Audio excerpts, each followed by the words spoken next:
नमस्कार दोस्तों, जंग की बड़ी खबरों में आपका स्वागत है। ईरान का साथ अब चीन ने खुल करके दे दिया है और अमेरिका को जम करके लताड़ भी लगा दी है। दूसरी तरफ हूतियों ने भी उन सारे देशों को वार्निंग दे दी है जो अमेरिका के आर्थिक डी-डे प्लान में ईरान के खिलाफ उतरने वाले हैं। एक और बड़ी खबर यह भी आ रही है कि चाइना ने अब नई तकनीक से तैयार अपनी मिसाइलों को बना लिया है, सामने लाना शुरू कर दिया है। दूसरी तरफ दुश्मनों पर $10 मिलियन का इनाम भी रखा गया है। क्या कुछ चल रहा है इस जंग में, ईरान अमेरिका की जंग में, वो सब कुछ जानेंगे। सबसे पहले पहली बड़ी खबर पर आइए। ईरान ने एक ऑयल टैंकर पर हमला कर दिया है। एंटी शिप क्रूज मिसाइल दागी गई है। द हॉर्मुज लेटर के हवाले से खबर है जिसके मुताबिक यूकेएमटीओ ने बताया कि ईरान ने अमेरिका के समर्थित दक्षिणी गलियारे स्ट्रेट ऑफ हॉर्मुज में अमेरिका की सुरक्षा के तहत गुजर रहे एक ऑयल टैंकर पर हमला किया, जिससे इंजन रूम को नुकसान पहुंचा है और जहाज पूरी तरीके से निष्क्रिय हो गया है। लगातार ईरान की ओर से उस रास्ते पर उन जहाजों पर हमला किया जा रहा है जो अमेरिका के सपोर्ट से निकलने की कोशिश कर रहे हैं।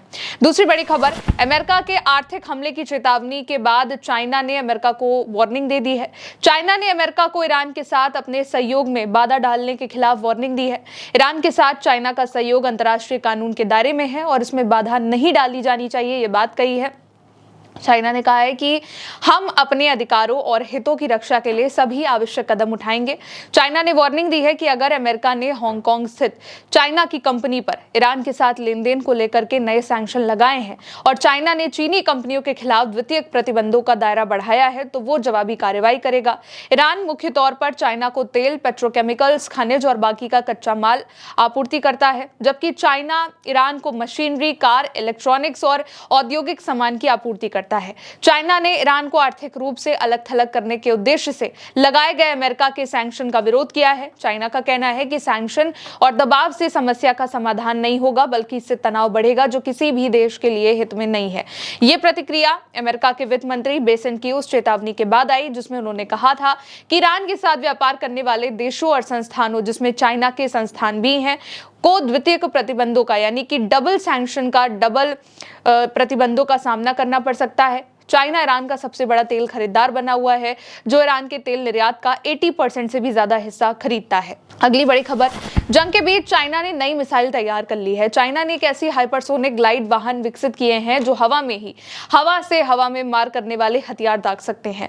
ये प्रणालियां हजारों मील दूर से अमेरिका की सहायक विमानों, अवैक्स, टैंकर्स और बाकी कमांड प्लेटफॉर्म पर हमला कर सकती हैं, इतनी कैपेबल है। और इसके लिए चाइना के लड़ाकू विमानों को भारी सुरक्षा वाले हवाई क्षेत्र में प्रवेश करने की भी आवश्यकता नहीं होगी। और एक ऐसे वक्त पर हो रहा है जब चाइना ने ईरान के खिलाफ अमेरिका के जो सैंक्शन लगे हुए हैं उसको लेकर के भी अमेरिका को वार्निंग दी है कि वो ऐसा ना करे वरना उसके हित में नहीं होगा और चाइना को भी एक्शन लेना होगा। अगली बड़ी खबर देखिए, अमेरिका ने ईरानी लीडर्स पर इनाम रखा हुआ है। अमेरिका की वरिष्ठ आईआरजीसी के कमांडर्स के बारे में जानकारी देने वालों को $10 मिलियन का इनाम देने की बात कही है और संभावित स्थानांतरण की पेशकश कर रहा है। अमेरिकी स्टेट डिपार्टमेंट के रिवॉर्ड्स फॉर जस्टिस प्रोग्राम ने 24 से 25 अगस्त को इस बात का ऐलान किया कि आईआरजीसी के 5 वरिष्ठ कमांडरों की जानकारी देने पर $10 मिलियन का इनाम दिया जाएगा और सुरक्षित जगह पर उनको स्थानांतरित किया जाएगा, शिफ्ट किया जा सकता है। जो नाम है उसमें अहमद वाहिदी का नाम है, आईआरजीसी के कमांडर। दूसरा नाम है अली अब्दुल्ला का, जो कि खातमुल अनबिया सेंट्रल हेडक्वार्टर्स के प्रमुख हैं। फिर नाम है सईद आगजानी का, जो कि आईआरजीसी एरोस्पेस फोर्स के ड्रोन यूनिट कमांडर हैं। फिर जो नाम है वो है हमीद रेजा लाशरियान का, जो कि आईआरजीसी साइबर इलेक्ट्रॉनिक्स कमांड के प्रमुख है। फिर नाम है मजीद खादेमी का, जो कि आईआरजीसी इंटेलिजेंस ऑफिस के कमांडर हैं। अगली बड़ी खबर देखें, ईरान ने स्ट्रेट ऑफ हॉर्मुज पर अपनी शर्तें रख दी हैं। ईरान ने स्ट्रेट ऑफ हॉर्मुज पर अपनी जो शर्तें हैं वो रुख जो है वो पाकिस्तान के सामने रख दिया है ताकि इसे अमेरिका को भेजा जा सके। ये जानकारी आईआरजीसी से संबंध तस्नीम समाचार एजेंसी ने मंगलवार को ईरानी वार्ता दल के करीबी एक सूत्र के हवाले से दी। बताया कि पाकिस्तान के सेना प्रमुख आसिम मुनीर, जो सोमवार को ईरान गए थे, वॉशिंगटन की ओर से कोई धमकी या ऐसा ही कोई संदेश लेकर नहीं आए थे, बल्कि उन्होंने बातचीत के लिए फिर से जो है रास्ता खोलने में मदद करने की कोशिश करी। सूत्रों का कहना है कि ईरान का रुख स्पष्ट रूप से पाकिस्तानी पक्ष को बता दिया गया है।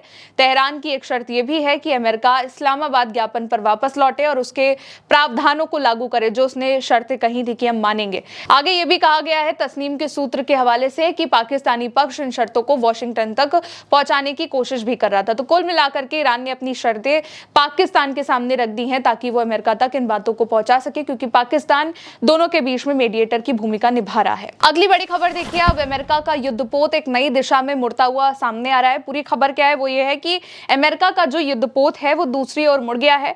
रॉयटर्स ने एक थाई सूत्र के हवाले से इस बात की जानकारी दी है और बताया है कि अमेरिका का जो वॉरशिप है, जो एयरक्राफ्ट कैरियर है जिसका नाम अब्राहम लिंकन है, वो अब कुछ ही दिनों में थाईलैंड में डॉक करने वाला है, यानी कि थाईलैंड में रुकने वाला है। अब अगली बड़ी खबर भी देख लीजिए। हूतियों ने ईरान के खिलाफ लगे सैंक्शंस को लेकर के कई देशों को वार्निंग दे दी है और कह दिया है कि जो भी अमेरिका के इन सैंक्शंस में ईरान के खिलाफ उतरेंगे उनको भी वॉर का सामना करना पड़ेगा।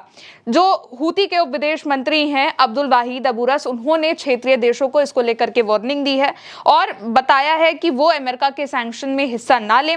हूती संचालित सबा समाचार एजेंसी ने इस बात की जानकारी दी और जिसमें बताया गया कि हूती उप विदेश मंत्री ने इस बात को कहा है कि ईरानी जनता के खिलाफ मनोवैज्ञानिक युद्ध का हिस्सा और सैन्य विकल्प की विफलता के बाद इन्हें अपनाया गया है, यानी कि जब अमेरिका की हार बढ़ती चली गई तो उसने अब आर्थिक डी डे का, यानी कि इकोनॉमिक ईरान को कमजोर करने के लिए ऐसा किया है।